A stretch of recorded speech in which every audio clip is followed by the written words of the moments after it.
Hi guys, this is Dr. P and today I want to solve some problem with arc length and sector area, but first I want to discuss a bit the formulas for this topic.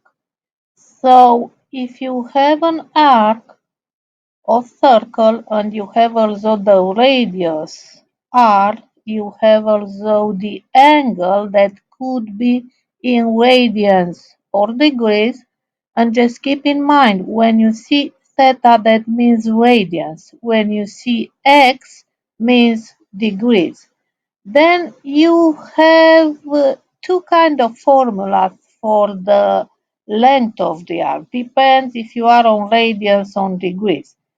What I want to tell you is that obviously, in fact, this is the same formula because if you plug in the radians using the degrees formulas, so remember the radian degrees conversion formula, so theta will be equal with pi x divided by 180, you have in fact the same formula. The same connection is also between both formulas for area of sector. If you plug in radians with degrees from the same conversion formula, you have in fact both formulas. Now let's go and solve and model together a problem. So let's see what do we have here. We have two circles with the same center, two radius 4 and 6, and the angle of 150 degrees at center. It's required to calculate the area that is inside the big sector of the circle and outside the small sector. So in fact, this yellow area. So of course, to calculate this area, we will use subtraction. We will subtract from the big sector area, we will subtract the small sector area. So we'll apply this formula for area of the sector, but for degrees. So let's try to calculate our area. So our area will be, and now, big sector area means that we have the radius 6 here.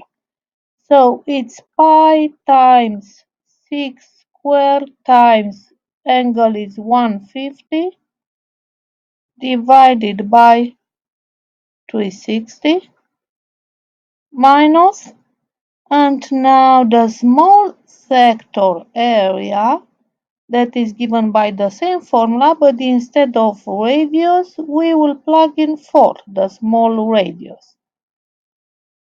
So let's see what do we get.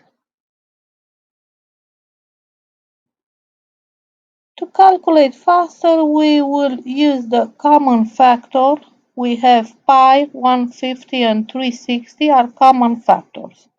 So that's why they are coming in front, all these common factors, because it's easier for you to calculate using common factors, and remains from the first term remains 60 squared minus from the second term remains 4 squared.